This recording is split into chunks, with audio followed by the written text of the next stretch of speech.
खरं तर लातूर जिल्ह्याचं नाही तर हे मराठवाड्याचं नेतृत्व करण्याची क्षमता असलेलं नेतृत्व आहे. कोणत्या ना कोणत्या प्रकारे मग त्या शेतीच्या समस्या असतील, रोजगाराच्या समस्या असतील, उपाय शोधण्याची खटपट, त्यासाठीची धडपड करणारा असा एक उमेदवार निवडून देण्याची संधी या मतदारसंघातल्या बंधू भगिनींना मिळते आहे. त्रास न होऊ देता पुढची पिढीसुद्धा ही सक्षम व्हावी, आपला देश हा सक्षम व्हावा, आपला देश हा भक्कम व्हावा, हीच आपली कामना आहे. निलंगा विधानसभाचे उमेदवार संभाजीराव पाटील निलंगेकर यांची निशाणी कमळ आहे आणि 20 तारखेला विधानसभेचं मतदान आहे. खरं तर लातूर जिल्ह्याचं नाही तर हे मराठवाड्याचं नेतृत्व करण्याची क्षमता असलेलं नेतृत्व आहे. जिल्ह्याचं पालकमंत्रीपद भूषवलेलं आहे, राज्याचं नेतृत्व केलेलं आहे यांनी, युवा मोर्चाचं केलं आहे, भारतीय जनता पक्षाचं केलं आहे. या माणसाला कधीही मोठी संधी मिळू शकते, परंतु निवडणुकीमध्ये निवडून तर आलं पाहिजे ना. आणि म्हणून तुमचं काम आहे निवडून देणे आणि संध्या आपोआप येणार आहेत. दुसरं कोणी जरी निवडून आलं तर संभाजीराव एवढं मोठं पद कुणीही पक्षातल्या कुणीही नेत्याला मिळणार नाही, हे सूर्यप्रकाश इतकं सत्य आहे. आणि म्हणून संभाजीराव पाटलाच्या पाठीशी आपण सगळ्यांनी उभं राहावं ही माझी कळकळी विनंती आहे. जय हिंद. नमस्कार.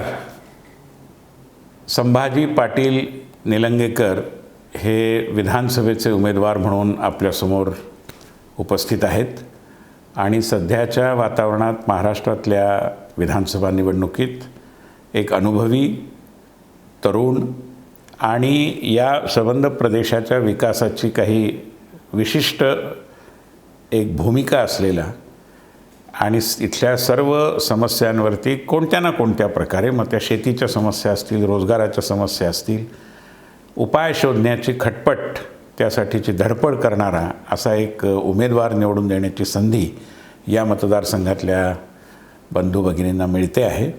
माझी आपल्याला कळकळीची विनंती आहे की आपण संभाजी पाटील निलंगेकर यांच्या नावापुढे असलेल्या कमळाच्या बटनावर आपली पसंतीची मोहर उमटावी, ते बटन दाबावं आणि संभाजी पाटील निलंगेकर यांना पुन्हा एकदा आपले प्रतिनिधी म्हणून, आमदार म्हणून विधानसभेमध्ये पाठवावं.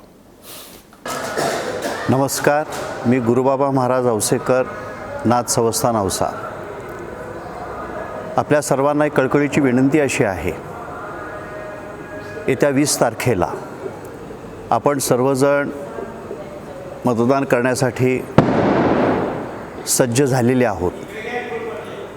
मतदान आपल्याला करायचं आहे, आपला जो हक्क आहे तो हक्क आपल्या सर्वांना बजवायचा आहे.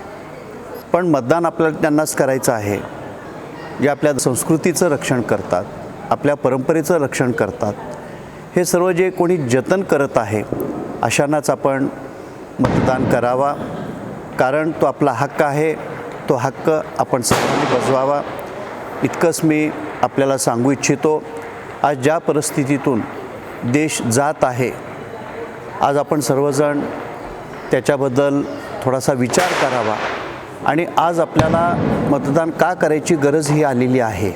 आपण मतदान न करता घरी जर आपण बसलो तर त्याचे फळं आपल्याला निश्चितच भोगावी लागणार आहेत आणि पुढची पिढी आपली जी आहे त्या पुढच्या पिढीला कोणत्याही प्रकारे त्रास न होऊ देता पुढची पिढीसुद्धा ही सक्षम व्हावी, आपला देश हा सक्षम व्हावा, आपला देश हा भक्कम व्हावा, हीच आपली कामना आहे. पांडुरंगाच्या चरणी, माझ्या गुरुपरंपरेच्या चरणी मी विनम्रतेने प्रार्थना करतो की आपला हा देश सदैव हा समृद्धतेकडे हा जात राहावा, इतकीच मी कामना करतो. बोलून माझे हे 2 शब्द इथे पूर्ण करतो. पूर्णमद पूर्णमिदं पूर्णात पूर्णमुदच्यते पूर्णस्य पूर्णमादाय पूर्णमेवावशिष्यते.